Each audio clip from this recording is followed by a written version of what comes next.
Jay. All right. Thanks, buddy. Where's Jay? Yeah, we're missing Jay. I'm trying to bring him up. All right, we're live. We didn't get Jay. We hit the link. We sent him the link. He says he's got it. Okay.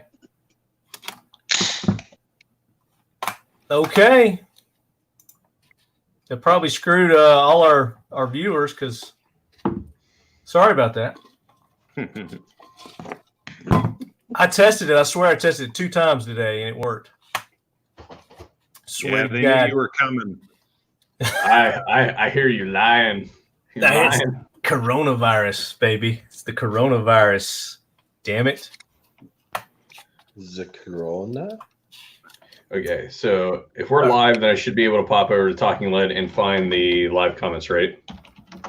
Yep. Okay. And you should be able to see it right here too. They should be posted up right here. Yeah, but you can't interface in the chat. You can only see the comments. You can post a comment right here down at the bottom. Well, oh yeah, no. What we want to do is there's a button for this. I posted the new link on my Facebook page, so if you guys want to copy and paste that and throw it out there, you're more than welcome to. All right, we got 4 people back joining us. So sorry, guys. Hi, 4 people. Tell your friends that were on earlier. Hold on one sec here. Hey, Lefty, apparently Jay is waiting backstage and you have to let him in. Here he is. Jay. Oh, there he is. Hi, we got him back. All right. We got the whole crew here. Awesome. Jeff is joining us. Jeff, go tell all the lead heads the new link. Rob, tell the lead heads all the new link. We had technical difficulties. It was my ignorance, basically. Uh-oh, Sean's calling. We must be having problems. Yes, sir. Marty, can you hear me?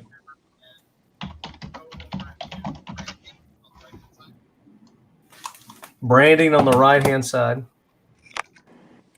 All right. No. Oh, that's fine. We can have that on there.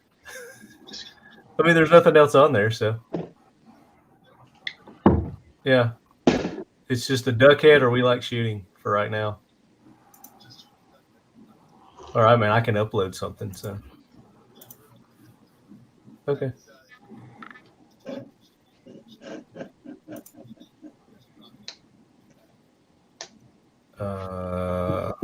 I think it'll be fine. I think we'll be all right.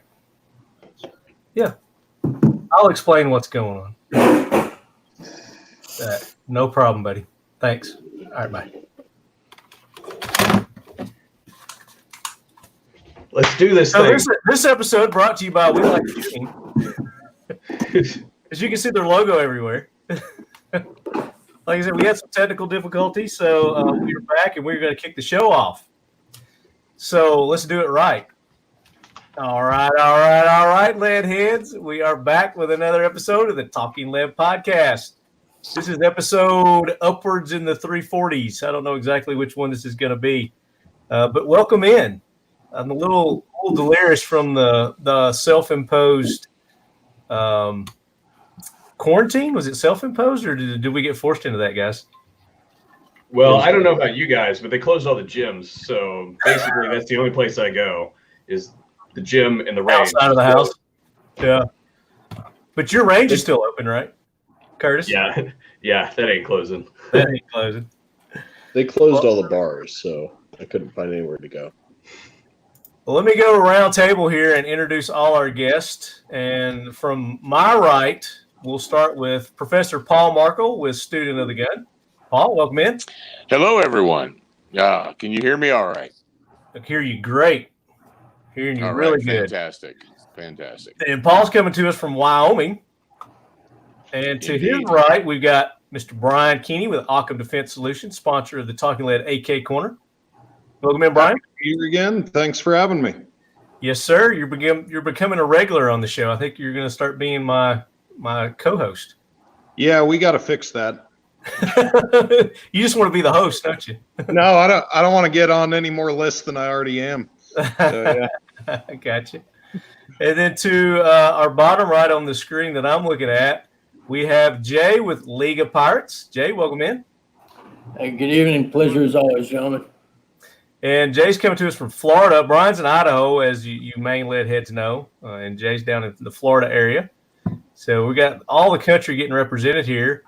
And then to Jay's right, we've got Mr. Tactical Bacon with the VSO Gun Channel. Welcome in.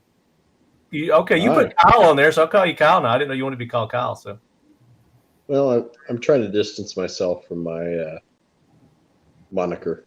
okay, I got you. And then the man himself from the VSO Gun Channel, we got our good buddy Curtis. What's up, everybody? Thank you for inviting me. And I just wanted to point out one thing that I just noticed about Bacon is he even put the crayon. His snack for later is in his cap. Is that what that is? Yes, that is a crayon. I was trying to figure out what that was. Did you guys go to Red Lobster prior to this? No, Red Lobster's closed in Ohio. Thank you very much. So that's been a challenge. I know a lot of the states, things closed down earlier. Ours, everything just went mandatory in our area, Murfreesboro, Tennessee, today. And I know a lot of you people have been on shutdown a lot longer than that. So we've had it pretty good here so far. What about you guys? What people in Tennessee? Do you do what? You have people in Tennessee? People. We have men and women in Tennessee. Uh-huh. Manly men and womanly women. Sounds like I'm not touching that. Cousins. Well, you're right on our border up over there in Ohio. Ohio's not a border state. It's close enough. We call it a border state. No. There's another state between it. Like it can. It's like the Khyber Pass. You can get there. It just goes right through it. So what are you seeing in your areas? How's the atmosphere? So actually, I just went to the grocery store last night and I asked the lady who was running the cash register if it was nuts because we're missing a lot of stuff on the shelves, but I just assumed that it's like the Respecs, which is our local mart, is just like in Bumfuck, Egypt, Ohio, it's just lower on the totem pole. So therefore we, our pecking order's lower so we don't get like all the hot dogs that everybody else gets. And I asked her if it was that or if people were really like fighting over stuff. And they said that it was civil now, but like at the beginning of the week, it was like literally people like fighting each other. And I'm like, you've got to be joking. Yeah. Like apparently the cops had been called multiple times. Yeah. And I'm just like, y'all need to get like a live streaming service in that corner over there because we need that like in our lives. Yeah, definitely. I mean, it's been the shelves have been bare here, but you go from day to day and they'll be restocked and it doesn't seem to be too bad. And I haven't seen any really disorder yet either. Everybody's been pretty civil about everything. Everybody that I have seen extra nice. Yeah. What about you, Paul? Here in the little corner of Wyoming that I'm living in, we've got the grocery store and the Family Dollar and so forth. There's not too many chains. Matter of fact, there's only two chains. There's IGA and the Family Dollar. That's the only thing that's close to me. But what they've done for probably 2 weeks or more is they put limits on items so that people can't come in and just like grab every bag of rice or every package of chicken or whatever. Toilet paper. Yeah, because and since they've done that, you can find pretty much everything in the store. You just can't fill your shopping cart up with, all the Campbell soup on the thing, and even the toilet paper comes back and forth once in a while. You got to get there when they open in the morning, but they're all closing, probably 8 o'clock, 9 o'clock at night, and they're restocking and opening back up in the morning. I know the local Walmart here is closing at 8:30 p.m. and they open from 7 to 8 a.m. for senior citizen shopping only, and then from 8 to 8 they're open for everybody. I don't think that's unreasonable. I've heard that. I've seen that written a few places that people are doing that. I don't think that's unreasonable. To have an hour where, elderly people can come in and not get stampeded. Cool. Now, that's a pretty widespread thing that was implemented about a week and a half ago where I'm at down here. And that was probably related to the massive population of elderly that we have down here, because we started seeing our stores get runs on very basic hurricane type supplies about 3 weeks ago. So some of the shelves on basic sundries have been lacking, so to speak, for going on about 3 weeks. A month ago is when I started seeing lines at the gas stations and people picking up bottled water, which is, Paul know exactly what I'm talking about. The very first mention of a hurricane, first thing everybody does is run out and buy a whole bunch of bottled water and fill their cars up. But, to speak to your point, there was pretty much everything. I mean, I'm in a massively population dense area. So the Costco's, the BJ's, the Sam's Clubs, the Walmart Supercenters, everything is basically open early for elderly and trying to keep it polite. Yeah. Well, I think that's what we've been seeing for the most part. I think everybody's trying to be courteous for the most part. Like you said, Curtis, there's, some people that are douchebags and fights will ensue. But I think the stores are doing a really good job with the hours that they're doing. And then, of course, allotting certain times for the elderly and handicapped to come in and get their stuff fairly. So, I think we're self monitoring ourselves. We don't need a lot of government intervention on this. But what about Idaho there, Brian? Pretty low key. I'm kind of in ground zero for preppers in the U.S. Like the book series Patriots was written partially about the town I'm in. And yeah, there's reasons people move here. That's not everybody by any stretch. But people are generally pretty self-sustaining around here. And a lot of people are on wells. Some people have their own off-grid stuff going on. But pretty mellow. Nobody is, I haven't seen any lack of civility lately. Yeah. It's, in our town, I'll maybe get cut off or hear a horn honking twice a year. And so people really go out of their way to be polite here. And I think that continues to show through. Walmart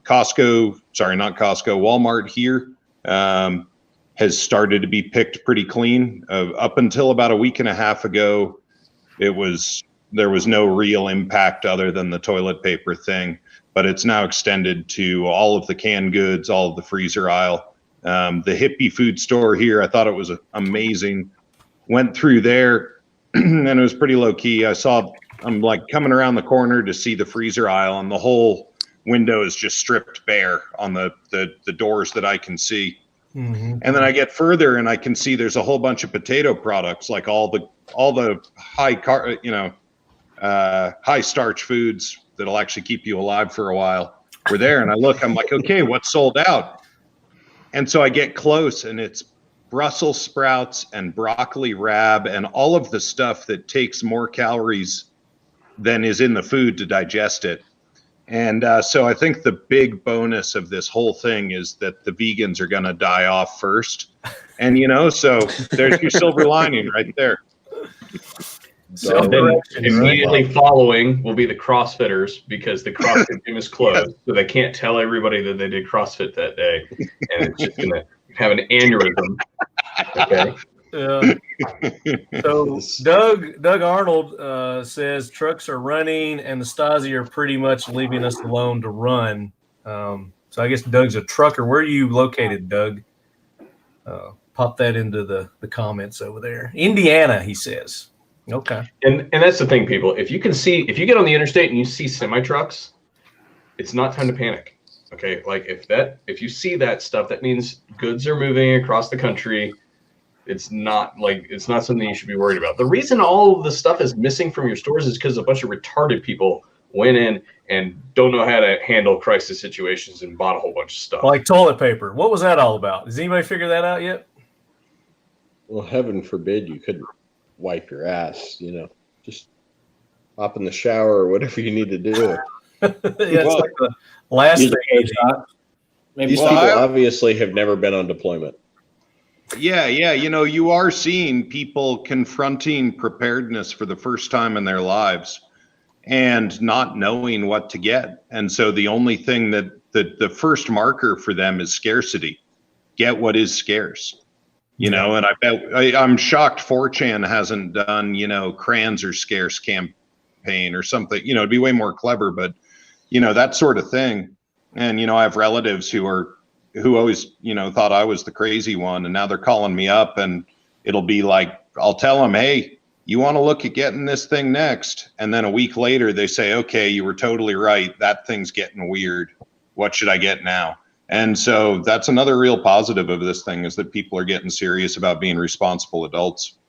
Yeah. Let's further expound on this. So I fled the communist state of Iowa to come home where there's machine guns and 2 or 3 pallets of ammunition. So yeah.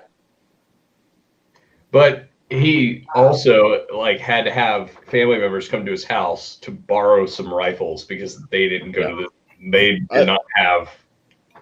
I was getting there. The entire state of Wisconsin is sold out of AR-15s and 5.56 ammunition. So my in-laws drove 2 hours to go to my house, collect some spare PSAs that I keep in the back of the safe, just in case I need to arm the local village, and an ammo can full of M855. And you willingly gave that to them. You didn't tell them to bug off? I have over 10,000 rounds of 7 and 6 in my basement here in Ohio, my bug out location. And M855 can piss off.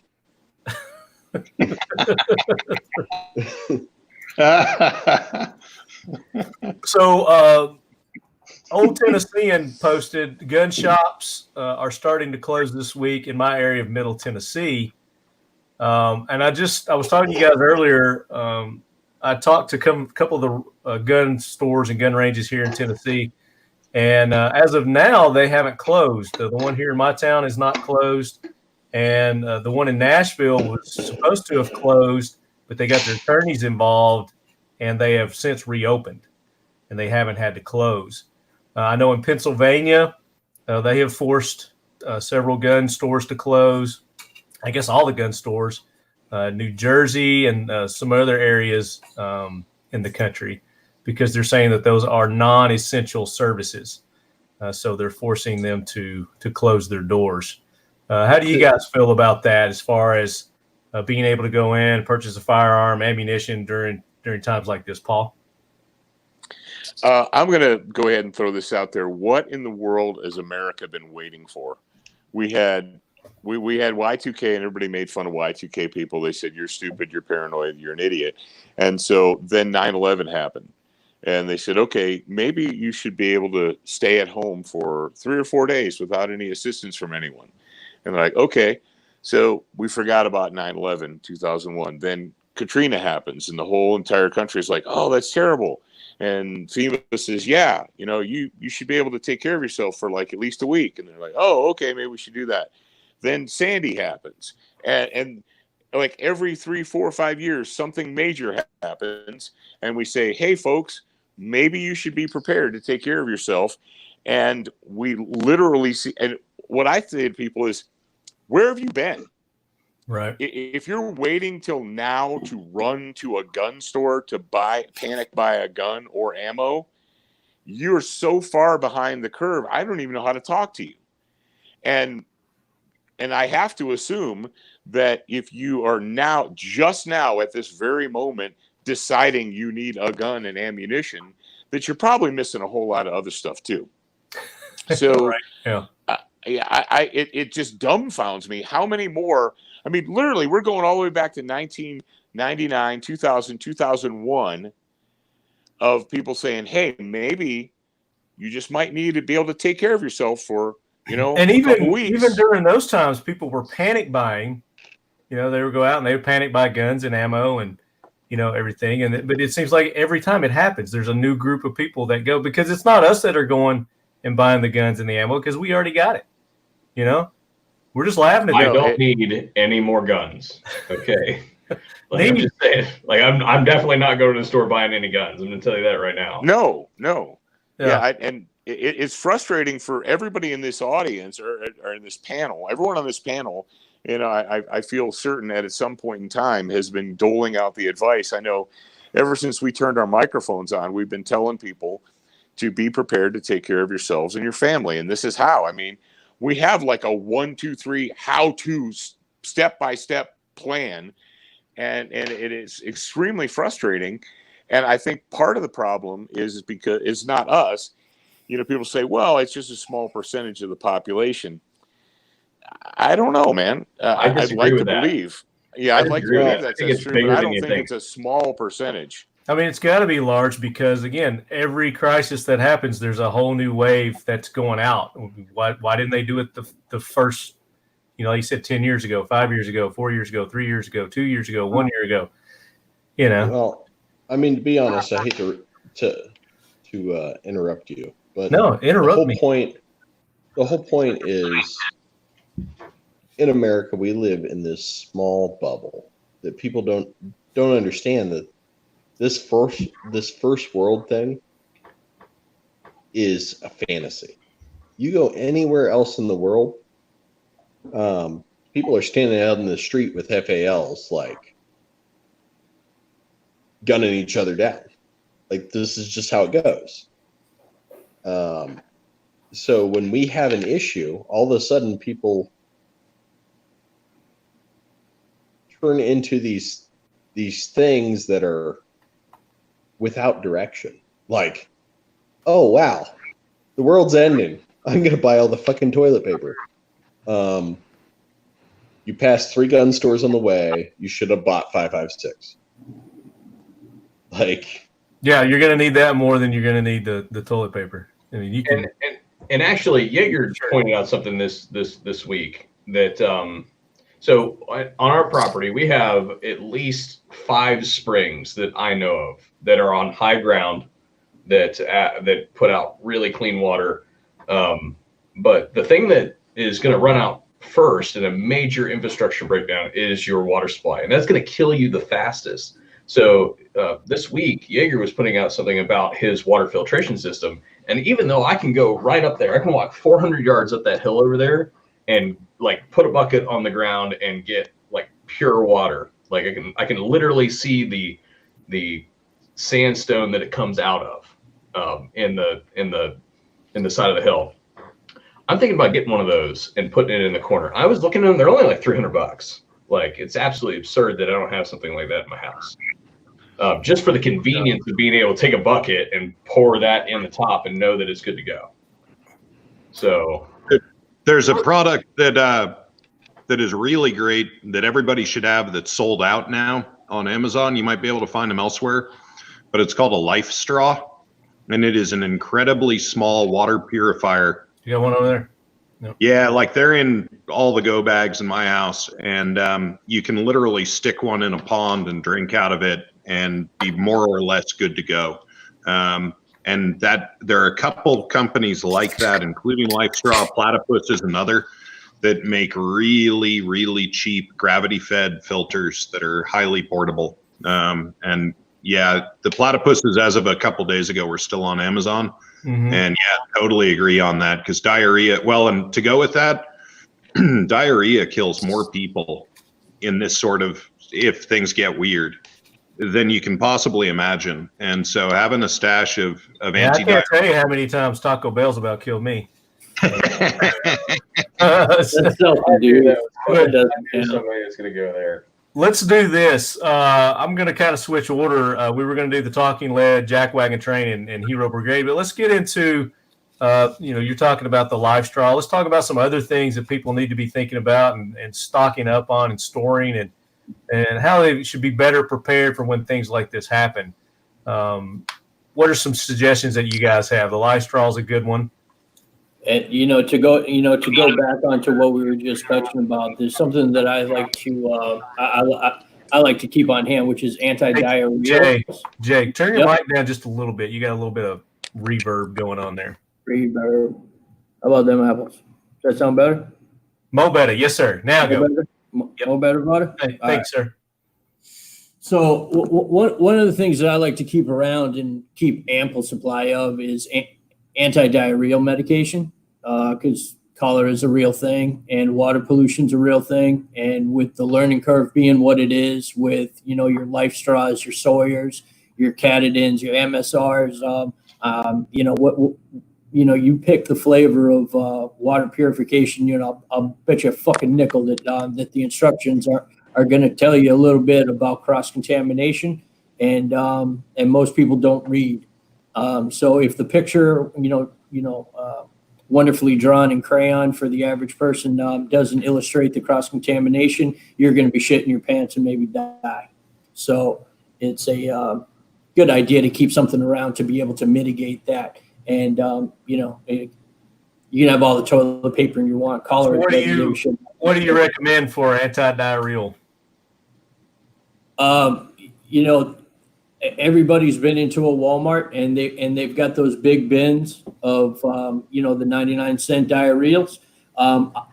I've taken those along with the fancy pharmacy stuff, and I'm not a pharmacist, so I don't know that they're any different. Paul could probably speak on that because all them brains, but I'm not sure that there's really any difference. And I'll take volume and cheap until I find out exactly what's up. Liberty not licenses add more Levi Garrett. Is that an anti-diuretic? No, but your days never. Levi Garrett. I love Levi. I'm not quite sure that I can get through a day without a dip. So I love Levi. That's my favorite. I like it. Another thing that, I don't know how much you guys think about this. South, but fire. So I don't know about you guys, but I'm all if I need to light something. Marty, are you talking? Because I can't hear anything. Curtis is talking. Yeah. We good? Can you hear us, Paul? Hey, Paul. All right, it looks like I'm losing my signal, guys. So I'm going to bow out. I'll talk to you guys later. That's his polite way of saying I got to go.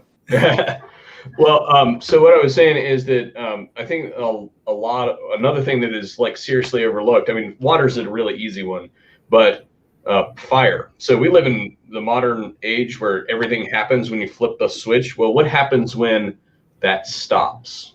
And fire can fix part of the water problem, but it also goes into the food preparation, the keeping yourself warm, keeping yourself dry, all that sort of stuff. So I don't know about you guys, but I'm always at a loss to find the thing to light the fire with. So one of the things that I did this week is I got a big pack of those, just the cheapy ones that you can lose.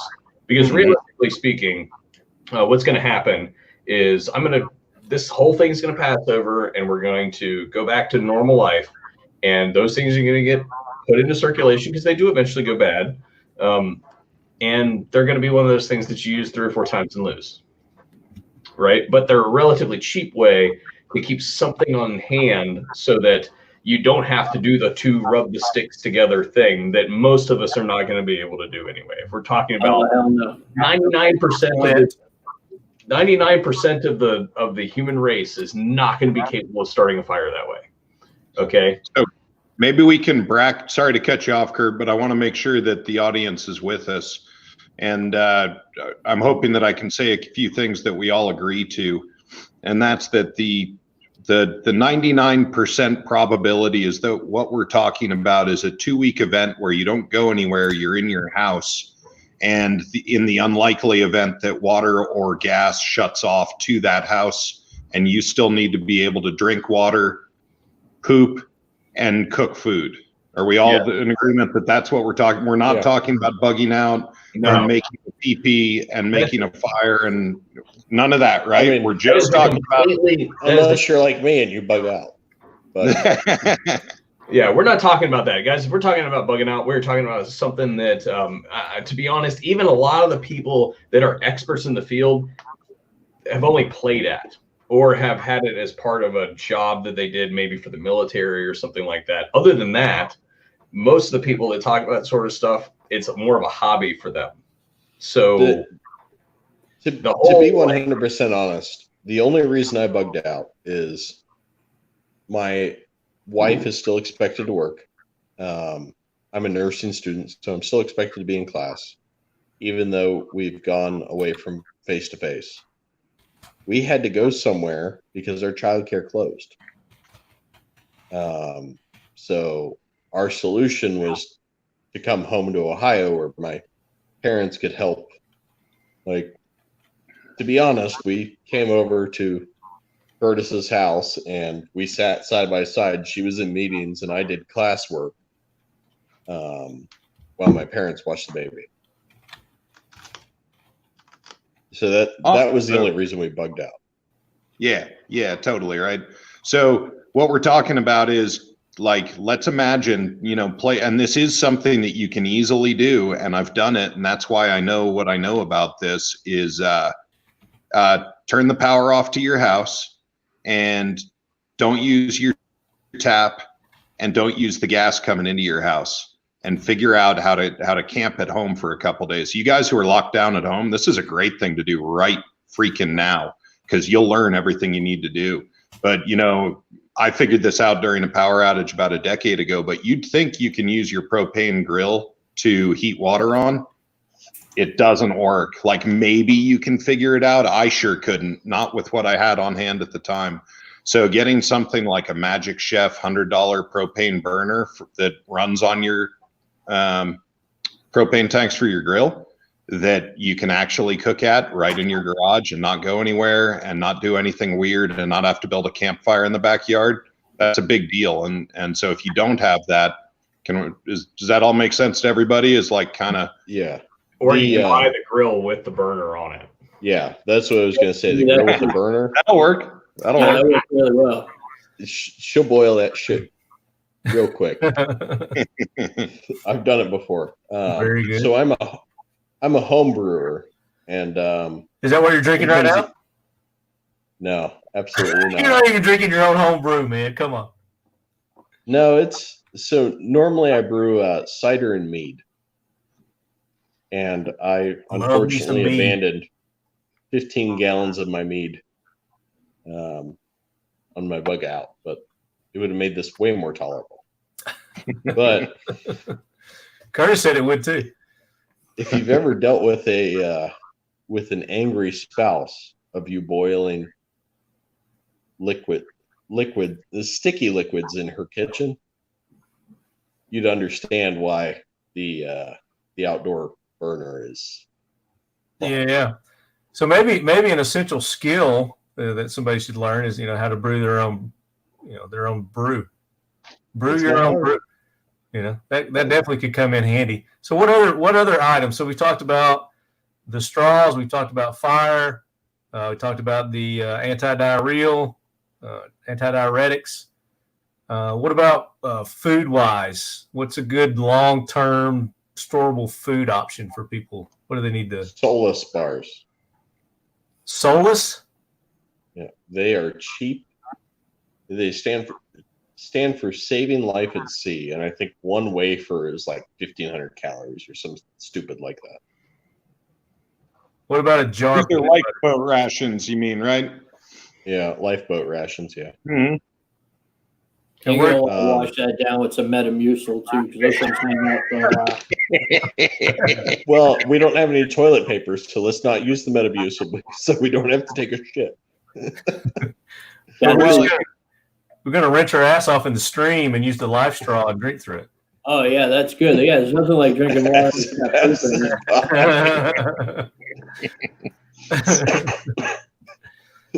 So there's a great podcast, not to take anything away from this one, called The Survival Podcast. Great guy on there named Jack Spirko, and his he has a really great start for keeping food, and he calls it copy canning. meaning that every time you're at the store, and this is a great, resistor to panic buying, is that every time you're at the store, buy 2 of what you would buy 1 of. And ideally this happened 6 months ago, right? But just keep a rotating stock of the food you already eat and build it, and make sure that you're putting the new one in the back. And when you eat one, pull it off the front. And that you're not buying weird food that you may not eat and will just go bad. And so it's a nice, his saying is that the most common use for people with their preps is that they lose their job and they don't have food in the house.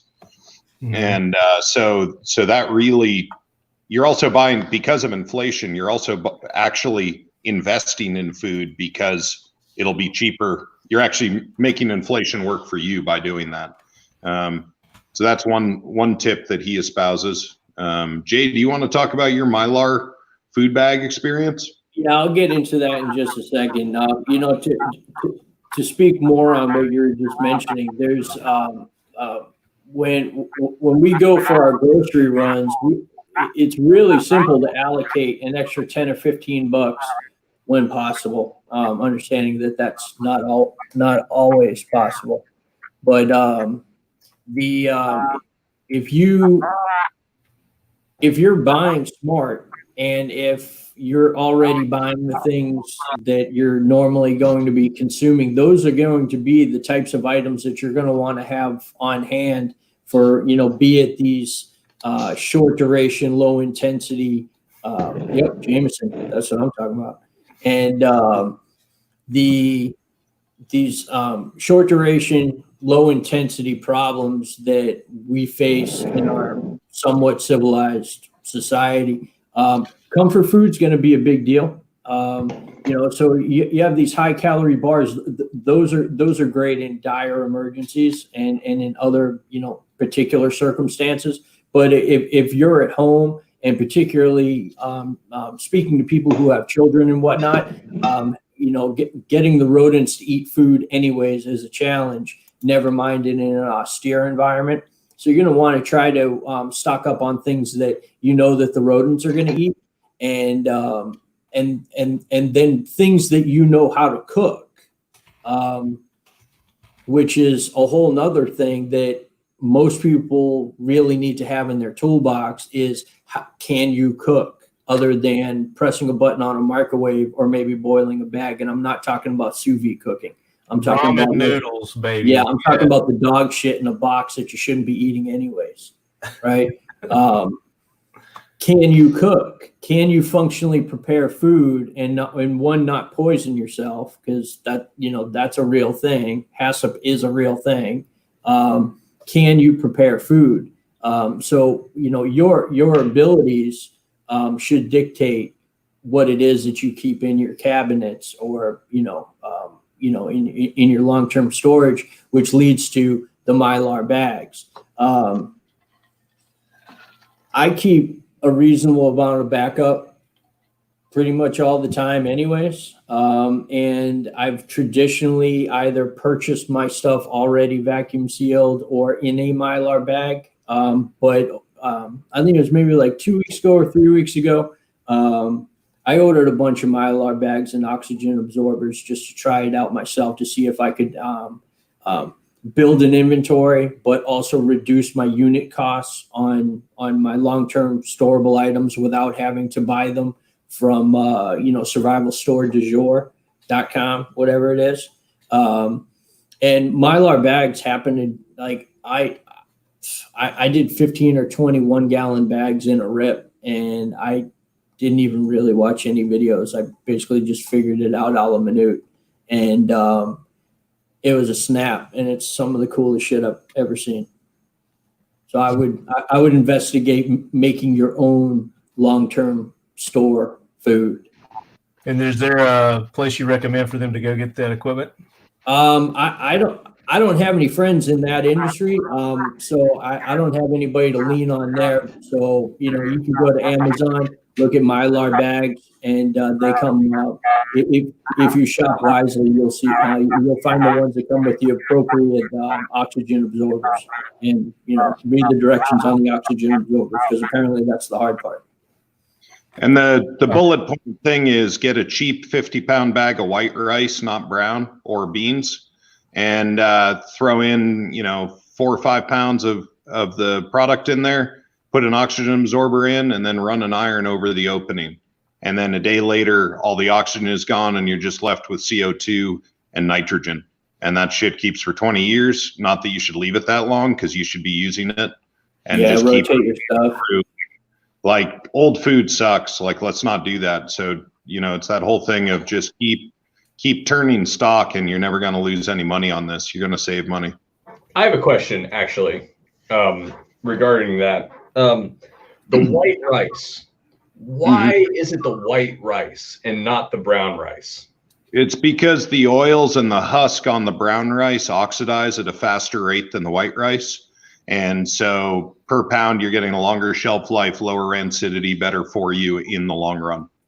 Okay, the reason I asked that question is because white rice is not as nutritionally dense for you as brown rice, right? Like, what people don't understand is that the difference between white rice and brown rice is white rice has been husked. Like, it has got, the shell has been removed. So there was actually a study done by the Japanese. They were having a lot of people getting sick at sea. And it was because you could have unlimited, if you were a member of the military, you could have unlimited white rice. But then they basically were having people die of effectively scurvy by what we figured out was limes and things like that, citrus fruits. They were feeding everybody just straight white rice, and that was free. But then they started adding brown rice and barley into it, and they eliminated all cases of that. So if you're talking about a short-term storage, like, remember that something like a brown rice is going to be more nutritionally dense for you. But I did not know about the oxidation thing. Like, what are we talking about as far as, like, the differential between white rice and brown rice? Like, as far as, like, the rancidity. Yeah, I don't have a good number for you there, but what I would say is that if you don't have up-to-date vitamins, multivitamins in your preps, you're doing it wrong. Good point. Yeah. Yeah, but at some point in time, like, we have to be honest that at some point in time, like, to play devil's advocate, those multivitamins are going to run out. Oh yeah, but, like, let's solve the 2-week problem and then the 6-month problem. Okay, yeah. No, that's all I'm saying. Just don't want to. That would be my answer to that. Not that you're wrong, but, like, after 6 months, we're talking, like, really bad shit, and 3/4 of the country dying or something. And it's just in the situation that we're in right now. I mean, we're looking at a few weeks. Yeah. And this is not even disaster, guys and gals. Like, this is not real. Okay, this is self-imposed bullshit about some people who are worried about getting the flu. Okay, this is not real. This is fictitious. Okay, well, let's even address that. So the real problem isn't the flu; it's people's overreaction to all the misinformation that's been put out there by the media and people who consider themselves journalists and social informationalists, I guess. I don't know what you call them, but that's what's caused the big panic is those people. It's not the flu. The flu's not really the issue, the problem. We really the have virus, to whatever it's called. We really have to break it down this way. Is the coronavirus lethal? Yes. If you are in a certain age bracket, it is most definitely lethal. But where we start to cross the line is we have, and rightly so, all human life is at least somewhat valuable, depending on to somebody. Never mind. We're not going in there. We're not going there. But after you reach a certain point, you're just extra susceptible to this disease. And the panic is, it's an election year, and if we run through all the people who are supposed to vote Democrat, then You know, no chance in hell, It right? definitely fits their theory of never, let a tragedy go to waste. So wait, They're and get advantage of it. Left along the same lines, I think that we really need to look at the numbers that are being quoted, because the vast majority of the numbers that the media fixates on are the numbers out of Italy. And I have a problem with the numbers out of Italy for two reasons. Okay. The reason they select them is because it is one of the, we're going to say, first world countries, like the developed nations, that are having the largest problem with this. But that is the numbers that they focus on the most. Does anybody disagree with that? That, like, you hear? No, I don't disagree with that at all. Italy's numbers all day long. Okay. So first off, I'm going to throw up a panel, and nobody but Kyle, you're not allowed to answer this question, but I'm going to ask a question to the panel. How do Italians greet each other? With hugs and kisses. Bingo. Okay. I can't even get half the people in America to shake my damn hand. Half the time they just want to run the opposite direction, right? So you have a communicable disease that is spread by particles and very close contact. You go up to everybody and give them a smooch on each cheek. Like, come on, antiseptic technique, people. Like, that is one problem that we have with the numbers out of Italy, is that the Italian culture generates a air of susceptibility to it. The other problem with the Italian numbers is that if you look at the mean age of the Italian populace, it is much older than something like the United States. Therefore, putting the majority of the population in a much higher age bracket than that of the United States. Why is that? Because there's ain't shit to do in Italy. Everybody else has gone to Germany and other places where there are jobs. So that has drawn, it has basically turned Italy into a retirement state, for lack of a better term. Everybody's old there.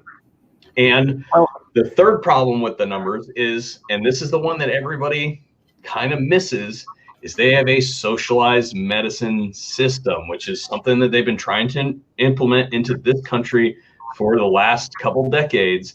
And the bottom line is, when you have a socialized medicine system, there is going to be rationing of supplies. You are going to run out. And that is what is really dangerous about this, especially from somebody who gets it in the United States.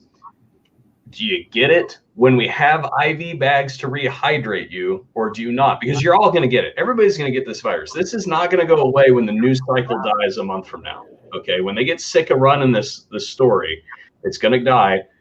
The virus didn't go anywhere. It's still going to be endemic to the population. It's going to be here year after year, just like the damn flu is. Okay. The question is, do you slow the arc or you don't? And that's what they're doing with the kind of quarantine situation. The problem is we have outsourced so much the manufacturing as far as medical supplies in this country to other nations that we run a serious risk of running out of things like IV bags and antivirals and the like when a large proportion of the populace falls ill and needs hospital care. The vast majority of people will get this, and they will not require hospital care. And to add to that, as somebody who works in healthcare, the biggest problem with socialized medicine is not that it is single payer. The problem is that there are people, and we've all met them throughout our lifespan, going here and there, that as soon as something's free, they have had the sniffles for a week, but it's free, so they go to the ER. Or they can't go to their dead-end job today, so they go to the ER to get a doctor's note. And that's the real problem with socialized medicine, is as soon as you take away the implications of you having to pay for your problems, all of a sudden, when you do have something wrong, so when you do get the coronavirus, well, little Susie has figured out that if she says that her chest hurts, that she actually gets a room in the ER instead of getting stuck in triage for 3.5 hours. And this is just the nature of the beast that we deal with, is because these people who are either attention seeking or drug seeking have figured out how to work the system so people who actually need care can't get it. Because Well, you're always going to have that, and that happens here in America too with our systems that we have set up with welfare and all that. I mean, people work the system and take advantage of it. Those who really need it, can't get what they need because of those jackwagons. So. And you have a ton of that. You have people abusing Medicaid. You have people, coming into the ER for no problem. Yeah. For no reason. And the real reason, like in my home state of Iowa, they don't have a copay to go to the ER. They have a copay to go to the urgent care. So if it's not, it don't matter if they have the sniffles, they're going to the ER because they know that they don't have a copay. Let's get back on track here. So, Italy, I mean, that's a good point you brought up about Italy. Let's focus on the United States and what's going on here. What about in your local areas, do you know anybody who's had the virus personally, who's got the virus? No. I don't know anybody, and anybody that I've talked to doesn't know anybody. So I don't have a direct connection to anyone who's had the virus to be able to get firsthand, account. Have you guys? Do you guys know anybody firsthand who's had the virus? No. I am at least 90% sure that I already had it. I had exactly the right symptoms, had a follow-on bacterial infection, upper respiratory, that was really nasty. I had a fever of 101, bad body aches. My wife had similar symptoms. That's my kids were tired. Right? Yeah, and so they gave me azithromycin, and it got better quick. And they did a lab test and said they would call me with the results. And I asked, is this possibly corona? They said, oh, no, we're testing for other things. And then they never gave me the results. And so Jay has a theory that this is, you want to share that theory, Jay, of that whole origin thing? Hold on, I just had to jump back in. So sorry. I missed the first part that you said. I had to go say goodnight to the kids real quick. So Marty was asking if we knew anybody with corona. I said I was 90% sure I've already gotten it, and that you had a theory about SHOT Show for this year.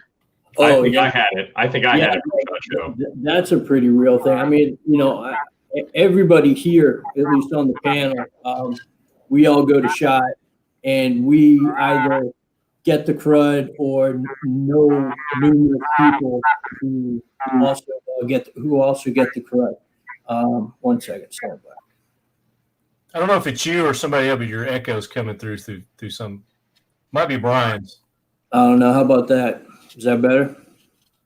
Yeah, that does sound better. Yeah. All right, better. All right. I'm like technologically retarded, but anyways, you're fine. So we all go to SHOT, and we're all generally pressing hands and talking to everybody because it's our business.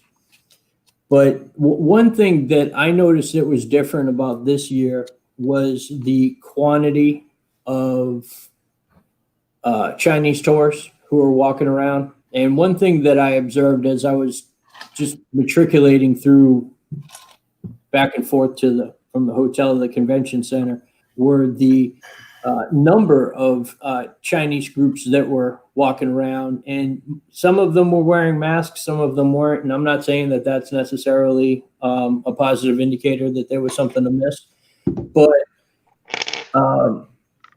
I escaped getting the crud this year. It's actually my second year in a row of not getting it. The year prior, I came down with just a horrible flu, which is not very typical for me. But I know some people besides Brian who contracted something viral at SHOT that lingered and persisted with the type of symptoms that they're identifying now to go along with this Chi-Com virus. And I'm fairly convinced that those of us who went to SHOT and were working the floor and, had tons of meetings and, doing what we do, have already been exposed to it. and some of us became symptomatic, and some of us probably just became carriers. And that's essentially my theory that Brian was mentioning about SHOT Show. So let me ask you this: do you think maybe this virus has been around a lot longer than what we think, and they just weren't testing for it and they didn't know, and they were just calling it normal flu? I'm not sure. Maybe I know that there's some articles that I have read that have shown that it was present in China in at least November. I think the evidence is pretty solid that it existed in November. I've read a couple things. I'm thinking whether we can soundly say that we know of cases in November. The question then becomes, though, how do we know Right. that there were definitive cases of this in November, and how did we know to look for it? Right. That opens a whole nother can of worms. Not that's not kind to of hijack. Good. Not to hijack this, but looking at the chat, I got Larry Kazil. Yeah, Larry I'm K. We sorry. call him Larry K. I'm sorry that I butchered your name, but let's go ahead and take a moment to flame cheaper than dirt before we continue. Oh, yeah. For $1 a round of 5.56. They're not the only ones. They're not the only ones, but they're the only consistent one. Yeah. Every time there's a crisis or a political issue, cheaper than dirt is the first on the bandwagon to drive up prices of. Does anybody remember what a 5.56 AR mag was when Obama was doing his things? Oh, Obama? Jeez, yeah, I don't know. It was like $65 a mag or some shit like that. Yeah, something nuts. Where are they nowadays? Where are they right now? Anybody looked? What a mag is? A magazine? I don't know. I got a stack of them. Right. I haven't even been shopping around for them. I did look at some ammo, and ammo prices, seems like across the board, have gone up because the demand has gone up, and in a free market like we're in, that's what's going to happen. And I don't blame these companies for jacking the price up. If people are going to pay it, hell yeah, I'm going to charge that. So, Yeah, we do have to be careful about that. I don't blame them. Huh? Yeah, we do have to be careful that we don't, because there's this whole thing, there's this weird thing with like gun people about how like you shouldn't charge extra for things, or you shouldn't charge for them at all in excess. Like there's this like anti-capitalist segment of our culture that I don't understand at all. Guys, this is America, okay? If Cheaper Dirt's doing that, they have every right to do so. That doesn't mean that they aren't douchebags, but they can do that. Now, once you get to that level, that is absolutely absurd. But there are people that are going to buy it, and you cannot fault them for doing that, except for you cannot fly in the face of the principles, right? You can't just be like, hey, you shouldn't be doing that. They can do that. That doesn't mean that they shouldn't suffer consequences for doing it. All right. They should be held accountable for doing it. Everybody should know that they're doing it in extremes.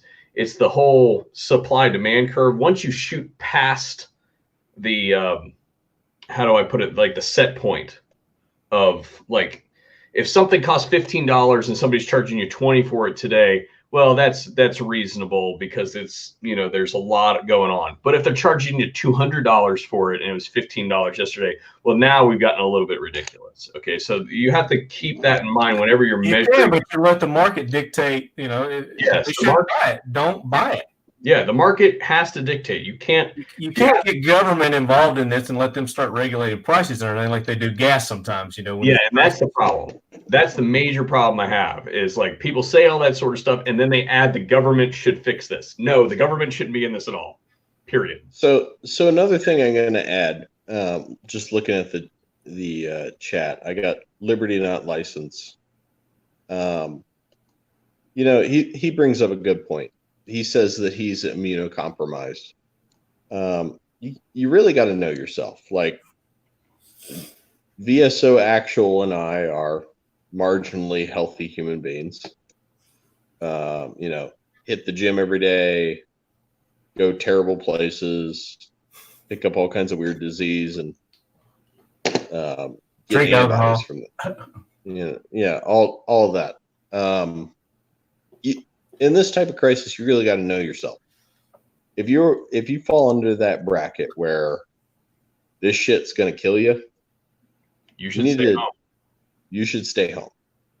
And if you're under the bracket of, well, there's a 50-50 chance that I'm gonna feel like shit for 2 weeks, then I'm gonna bounce back and be the absolute same as when I sent my child to daycare for the first time. It's a different animal. Yeah. And That's good. Everybody's different. Everybody's got a different immune system. Everybody's got a different rate of recovery. Like you said, you got to know yourself and the risk that your body's going to be able to take. At the risk of saying the same thing I just said and being like pegged as like super anti-government, that's where I think the problem comes in, where like the government has a responsibility to provide for the general welfare. That's their first priority. That's actually their first charter, their only actual responsibility. At some point, those things become counterproductive. Where now, okay, what are the metrics by which we measure the general welfare? Are we talking about just people getting sick? Or are we talking about, hey, we're going to completely bankrupt the country to keep people from getting sick, right? Because which is more damaging in the long term? So in that situation, hey, I don't think there's any reason that 25-year-olds should be staying home from work right now. I'm sorry. Okay. Like the mortality rate is there. If you're not immune compromised, the government should not be compelling you to stay home. Now, if you are in the 60 to 80 to 100 age bracket, or if you have some kind of pre-existing condition, yeah, you should voluntarily keep your ass home, because it is a very high likelihood that you could be significantly impacted by this. That's my take. At some point we have to meter the level at which the government is involved in this, and that all goes back to the same thing that we have talked about in this entire thing: is personal responsibility for yourself. Brian. Well, and boy, if the government works program that's going to have to spin up to recover us from this thing, if that's even possible, which I don't think it is, just imagine the amount of money that they're printing right now to unfuck this thing. Imagine if you could just get a doctor's note saying, hey, I'm immunocompromised. And we mail checks to those folks who self-quarantine and make sure that those folks have food and water at their front door or whatever. And the rest of the economy goes about its way. Because there's this real issue of, you've got the people you're going to save, and then the people whose lives you're going to really tear apart with the depression that the government is plunging this country into. And this nonsense about, oh, no big deal, the Fed's just going to buy back more bonds to hold the dollar up. What that actually means is that the Fed is going to print more money out of thin air. It won't even print it. It's going to digitally mark it as a journal entry. And what that does is just inflate and devalue the currency and make us all poorer. And every dollar that you have in your pocket, just basically cut off like a quarter of that dollar. And that's what's going on, or some number, because they don't even tell you anymore how much they're printing. That's just nonsense. And so this plan is clearly just completely screwed. And I think the thing that we should really have our sights on is this is socialism in a can, and we're like a halfway through opening it. I am so glad that I paid for my ODS before the inflation set in. Yeah. I should say we have not raised our prices and will not be doing so, though I heartily agree with Curtis's idea that the consequences should be driven by consumer choice. And if some outfit treats you badly, voting with your feet is a wonderful thing to do. And walk away. Yeah. Exactly. Yeah. Don't use them anymore. This is a good segue. Let's get our jack wagons and heroes out of the way. you were talking about, Brian, earlier, you and I were talking, and then, of course, you brought it up right there about the government printing the money and whatnot. Your jackwagon is for her $2 million coins. The Rashida Tlaib had this genius proposal that the government create a socialized bank card, debit card, that they charge with $2,000 and give to every citizen of America, as well as long-term visitors, by which she means undocumented, illegal, whatever. And that every card gets $1,000 a month deposited into it for a year, every month until a year has passed after the definition of the crisis has ended. The most awesome part of this plan is that it's going to be debt-free, because the government will mint quantity 1 trillion with a T dollar coins. So there will be 2 $1 trillion coins. You cannot make this shit up. It should come out of Zoolander. And then they'll be sold directly to the Treasury and that'll make all of the money happen like Elizabeth Warren does. Magic money. Unicorn money.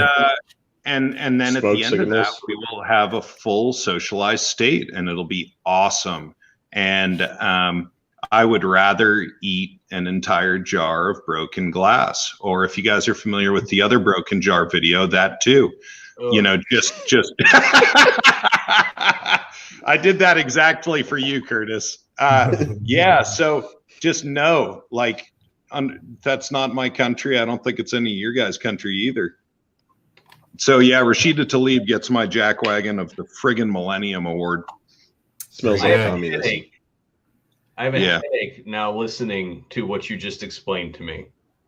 Like, that is absolutely ridiculous. But you know what? There is a decent segment of the population that is going to hear that and think that it makes sense. Oh yeah. Yeah, that actually is a topic for later on, Marty. I think you and I talked about it okay, this is a perfect opportunity for us to recruit people. So we can talk about our recruiting drive for liberty later on. But yeah, let's bookmark that. Definitely. All right. So Pierce Taylor, Leadhead Pierce Taylor sent this one in, and it's we talked about it a little bit earlier, but some of the states that are shutting down the gun stores. And in Pennsylvania, the Republican Thomas Mert, he wants them to have ammo permits.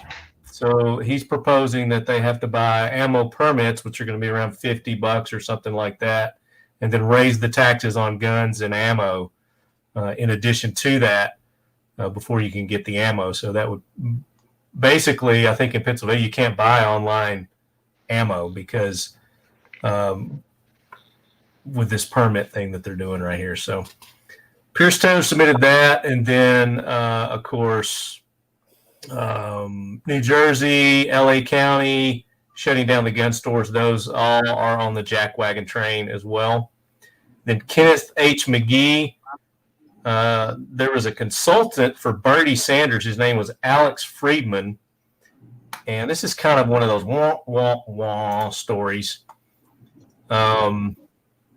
Prison reform advocate is arrested for plotting a mass jailbreak by hiding a huge stockpile of weapons, bolt cutters, and even a map in a jail that was under construction. So, and this is in Tennessee. This is actually in Nashville, Tennessee, my neck of the woods. Alex, quit scooting your whiskey bottle. Who's doing that? Alex Friedman, 50, was rearrested on Tuesday after surveillance footage and a new jail allegedly discovered his evil plan to hide weapons for a jailbreak. So he was part of the construction of this new jail, and as he's building it and constructing it, he was hiding loaded weapons in the construction of the building, and then bolt cutters and different things like that. So once it was completed and all the inmates got moved in, I guess he was going to alert them of where all this stuff was. But definitely, I mean, that's got to be like one of those slow burn. Is that the long game? That's what the long con game. Is that what it is? for this to work. So Alex Friedman, definitely welcome to the jackwagon train. But dude, I give you kudos on the idea and the planning of this. I mean, if he got away with it, it'd be a great movie, huh? Absolutely. Yeah. There's another one. Yeah. I got another one for you. Mike Bloomberg is being sued by all of his campaign workers because he promised them salary through the election, even if he didn't finish running. And then he just laid all of them off and canned them against that contract there. So they're suing him, and I feel like it couldn't happen to a better guy. Hey, can stop moving your beer can. Sorry. I was trying to put them in a meaningful pyramid. Okay. I think we got a couple of jack wagons in our lobby here. Let me scan through those. What about you guys? You guys got any jack wagons? Jay, you got a jack wagon? Oh, I think that we can hit them all with one big blanket statement. I think that we can assign jackwagon status to pretty much the entire liberal progressive party of the United States for their total mishandling of this and basically being obstructive to all progress for the benefit of Americans everywhere. Yep. And I think that we can look at examples of everything leading towards this open borders bullshit and obstruction of closing borders and stopping flights because of this phony fucking xenophobia that doesn't exist. How about the liberal progressive agenda that's letting prisoners out of prison and just letting them run amok in L.A. I want to say it was maybe Ohio, and then New York. I know New York and LA anyways, and I want to say it was also Ohio. I might be wrong with that one. But that's just bad idea. So yeah, we could go on and on because their list of failures is fucking amazing. Good one. And of course, Larry K. He's got Pelosi and her $2.5 trillion that handles student debt forgiveness. Oh yeah, because that makes sense. $15 an hour minimum wage and puts just a penance in the taxpayer's pocket. Yeah, that's right. That's kind of like this, like these phony checks that they're waving in front of the population, saying, "Here, come get your free money," except it's money that was stolen through your taxes. Yeah, I agree with that. Free money, Brian. It's free money. It's money that you already paid for shit that you didn't get. Nothing is free, right, Brian? Well, there it is. Not to cut in, but in the chat, I agree with Larry K. We can pin down the Democrats all we want, but the Republicans aren't much better.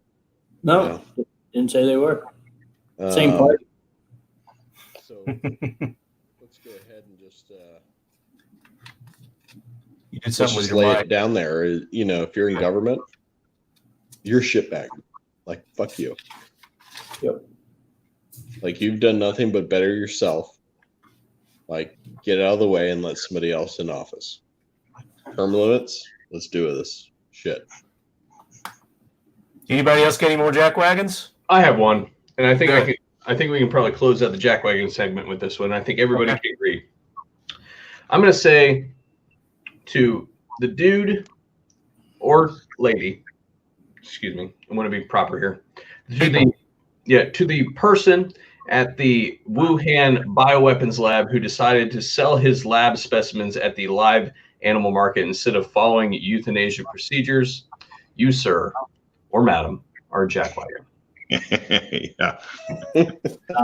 So that brings up my question: have they actually tracked down the cause, the origins of where this started and how it started? Okay, look. Okay.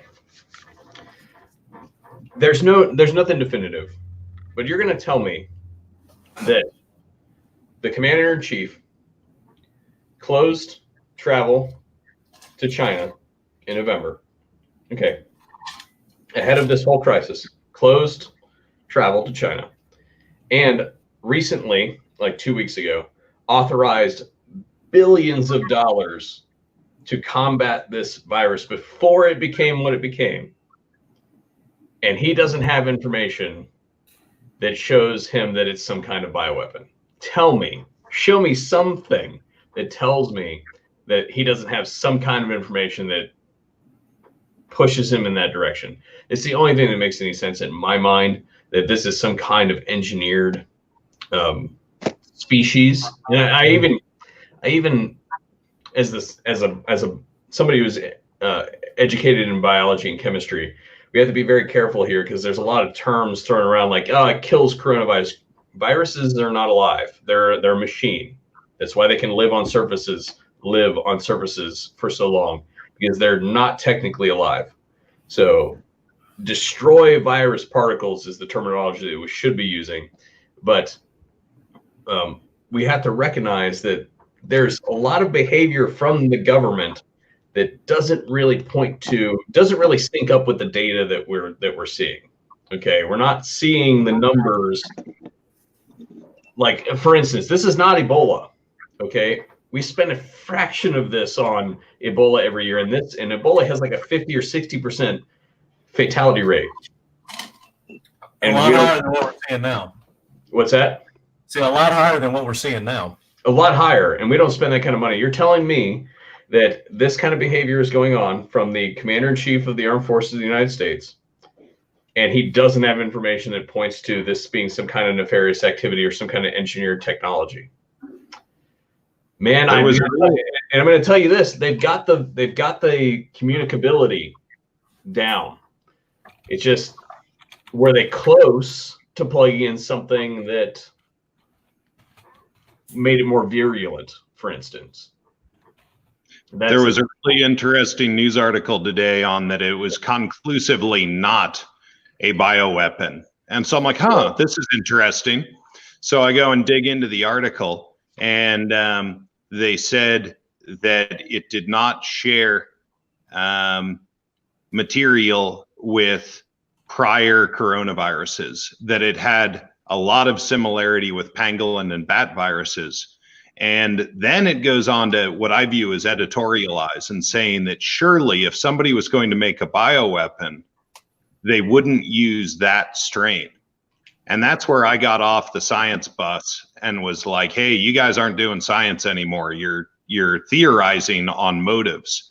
And you can always do the, double backflip kind of thing of, well, if you really wanted to be clever about it, do these things, and make it something new.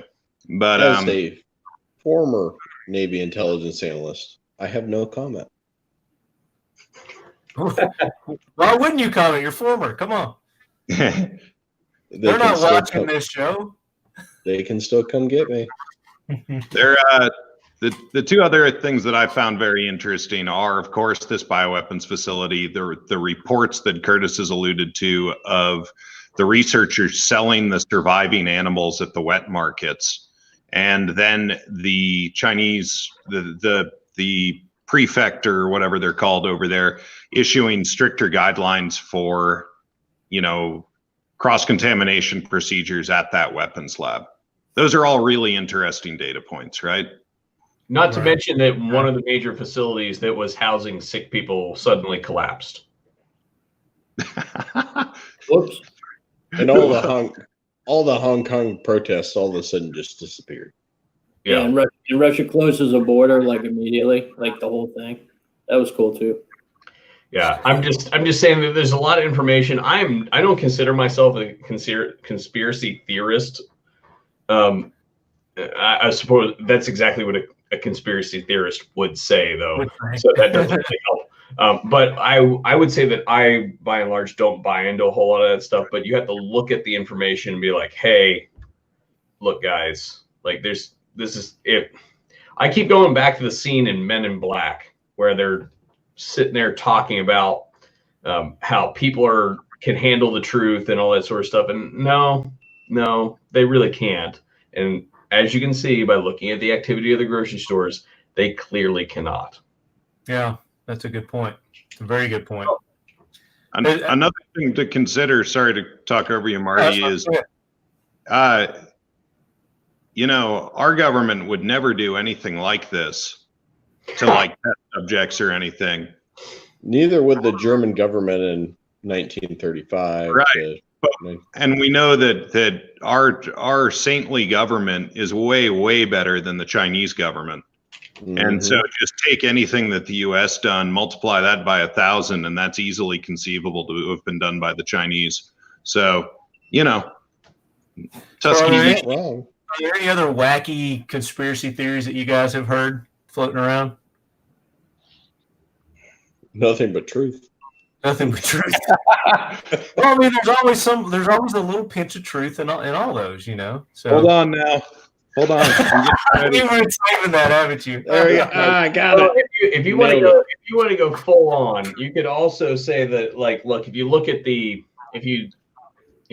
media as an extension of the progressive movement, for instance, this is a really good distractor from the record low attendance in participation in the Democratic primaries. Just saying. Yeah, there's that. Yeah. I did see a great meme that this was actually Hillary's plan to Epstein everybody because she's finally gonna get caught. And obviously, so there's your wackiest one, but the comedic value is obviously pretty high on that. Yeah. No, everybody who has corona has information on Hillary Clinton. We're all fucked.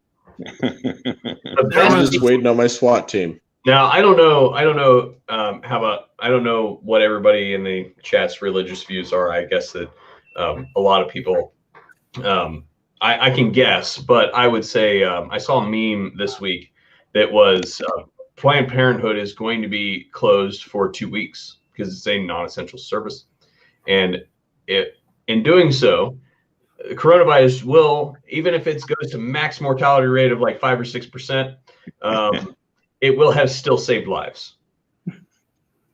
Just by closing. Unlike my brother, I follow the old gods, and I'm just ready for Ragnarok.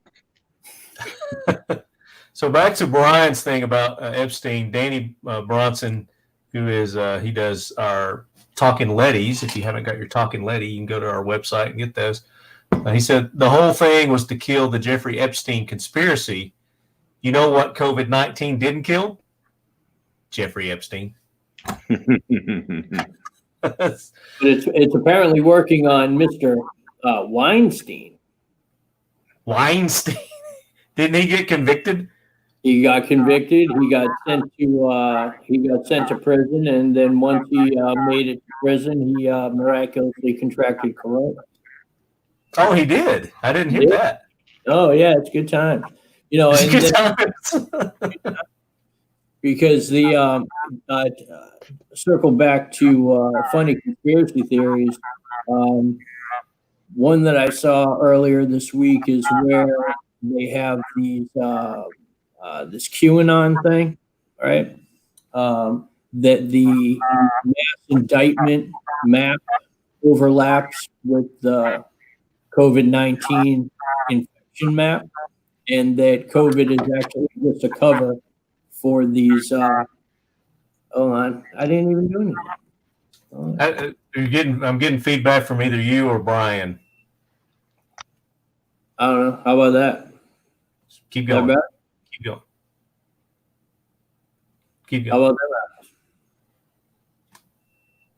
All right, cool.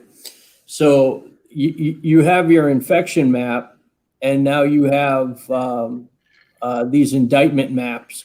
And apparently, if you lay them on top of each other, they match. And they have 170 some thousand indictments. Holy shit! Right, all leading towards various varieties of treason against the state that they're doing raids on. I don't know. Sounds cool to me. I mean, all the people that are on those indictment lists, I'm good with them getting served by a team, but I don't. There's no basis on reality to be able to verify any of it. So, tinfoil away. There you go. Any other conspiracy theories? Nope. All right, let's move on. Let's recognize some heroes. Let's counteract all this negativity and let's talk about some positive things. People that are having a positive influence during these trying times. I'm going to start off. In Tennessee, you guys heard we had some tornadoes prior to all this coronavirus shit that did a lot of damage. And Sheepdog Impact Assistance put together a disaster recovery team to come down and help out. I took part in that, and I want to put the Sheepdog Impact Assistance group on Lead Force One this week. They do a great job, not just for that, but they travel around all over the nation helping those in need, especially our law enforcement and military. They do a great job with that. And their charity ball, their annual charity ball, has been rescheduled. They scheduled it for Saturday, August the 22nd. So that is still going to happen. And all our sponsors and friends of the show, if you've listened to our earlier episodes, the guns and knives and things that they've donated for that auction charity event, it's still going to happen. So we put together a really awesome package where we've got 3 or 4 firearms, some knives, some watches, some ammo, just a cool package that the Talking Lead sponsors and friends have put together. And you'll be able to bid on those. If you can't attend the auction, they do an online auction as well. So Sheepdog Impact Assistant is my nominees for the Talking Lead Air Force One, Lead Force One. What about you guys? You got some heroes? I got a good one here of Elon Musk, who I have views about. I have middling views about his technologies, but he managed to get 1,200 ventilators into the country from China today. Nice. Proving, I hope, once and for all that private industry can beat the shit out of government for effectiveness any day of the week. Amen. Yeah. And plus his space program just rocks. That I won't disagree with you on. Tesla, I am not a fan of, but he's clearly a brilliant individual. Yeah. SpaceX, baby. SpaceX. Boring company. So I'm going to put a celebrity on the Lead Force One, Leadhead Brigade hero this week. Kirstie Alley. You guys remember Kirstie Alley from Cheers? Yeah. Yeah.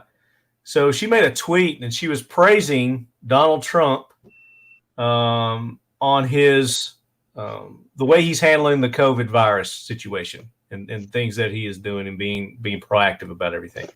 So she made a positive comment on Twitter, and of course, all the celebrity Hollywoodites jumped her case and started bashing and tearing her down. But for her to come out and say something positive about Trump in these times, I commend her for that. I didn't know that she was pro-Trump or a right. I thought she was pretty much leftist, but for that, I'm putting her on the Leadhead Brigade hero, Lead Force One. Now, there may be some other things where she don't deserve that, but I don't know. I don't know her stance on other things, but I thought that was pretty cool. A chick of my time, of our time, of older guys, Kirstie Alley. All you millennials are like, who? Who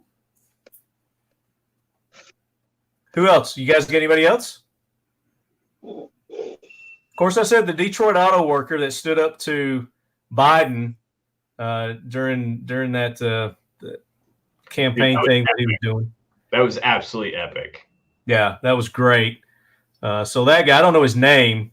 I'm sure it's come out, but that guy, welcome to Lead Force One. You deserve a front row seat, my brother. The only critique I would like to add is that they talked about machine guns. And yes, machine guns should absolutely be legal. And they were legal till the 1980s. You could literally walk into a hardware store and buy them. We didn't have running gun battles in the streets. This is a new thing. I picked up on that too. Yeah. That is my generation above have had to deal with this because our parents allowed this to happen. Okay. It's their fault. This should be fixed. Okay.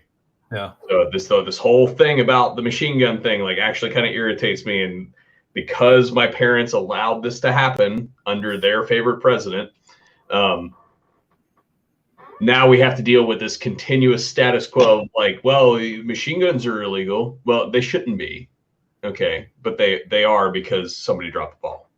But they are legal under certain licenses. They are. And I it's not actually- completely illegal. I'm literally writing an email to my ATF agent right now. So, like, Hold it up and show everybody, Curtis. nope.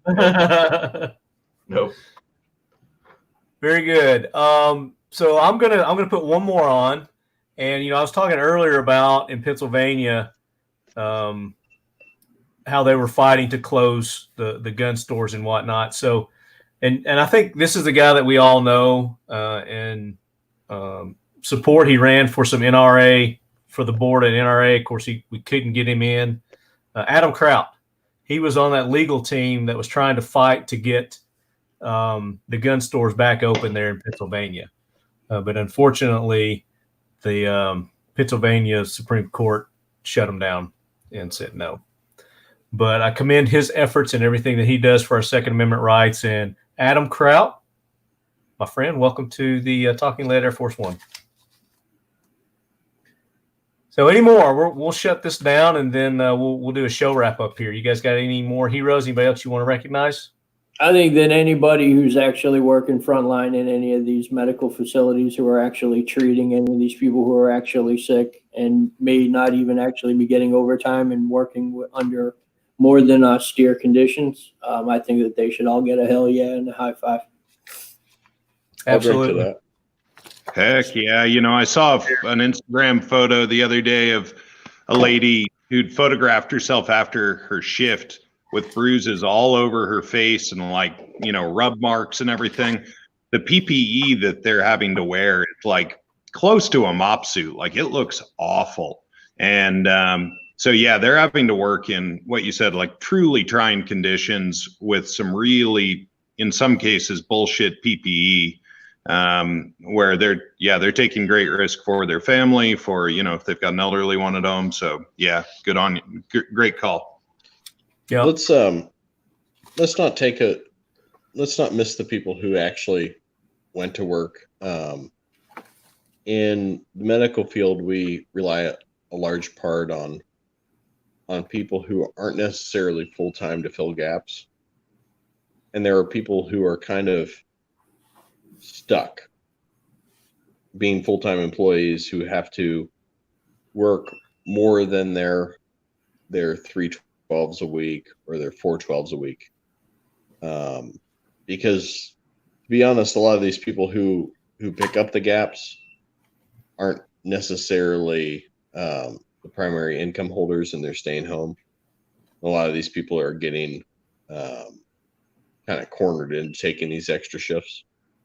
And I really think that they deserve a round of applause.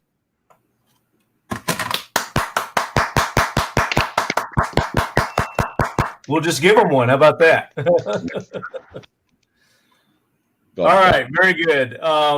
So I want to go around real quick before we wrap this up and let you guys have an opportunity to give your social medias and do any plugs that you want. But while you're doing that, I've got 2 of our tactical dump trays from Mission First Tactical that I'm going to be giving away to our viewing audience that took the time to log in and take part in tonight's show. I greatly appreciate that. So I'm going to let our panel go through and decide who our 2 winners will be. But while you're doing that, let's go around and everybody give a little plug for yourself. Brian, we'll start with you. We're Occam Defense Solutions on Instagram and Facebook. Occam Defense something on YouTube. OccamDefense.com on the web. Very good. Curtis. We are VSO Gun Channel on everything. So if we are on something, then you can find us at the VSO Gun Channel. Except for I now have a Snapchat, and that can be found the real VSO. That's mostly just complete shenanigans and bullshit. Jay. What? Jay. What? What? I must have missed it. I don't No, know. I said that's gay, but Jay. Okay, I see. Yeah, but if we exist on that platform, then you can find us at the VSO Gun Show. League of Pirates. You can find us on Instagram, Facebook, and the .com, the League of Pirates. That's where we're at. And a little bit on YouTube. You search it, you can find it. It's LOP Actual. There's really nothing there, but there will be soon. Bacon, you got anything to add? You can find me at the VSO, also at Mr. Tactical Bacon on the gram. I am a Occam Defense Solutions consumer. Consumer, as we all are. Consumer. Other than that, According to Kyle, we taste like communism, which, and LOP there has his copy rocking. Awesome. Nice. Jelly. I'm his jelly. almost looks as ugly as mine's going to be. Call me Jelly. All right, so you guys, you still deciding on who our two winners are? I got Liberty not licensed for something. Okay, so there's one vote for Liberty not licensed. Brian, who are you voting for? Let's get Larry K in the pot there. All right, Larry K. I second Larry K. You just did Liberty not licensed, dude. But I thought this was multiple votes. There's two. Okay. Okay, yeah, we're giving away two things. We are. We're okay. Jay. What about Thomas Holybee? Okay. Thomas. How about you, Curtis? I'm scrolling because I saw a comment earlier that I thought was really clever. I'm trying to find it.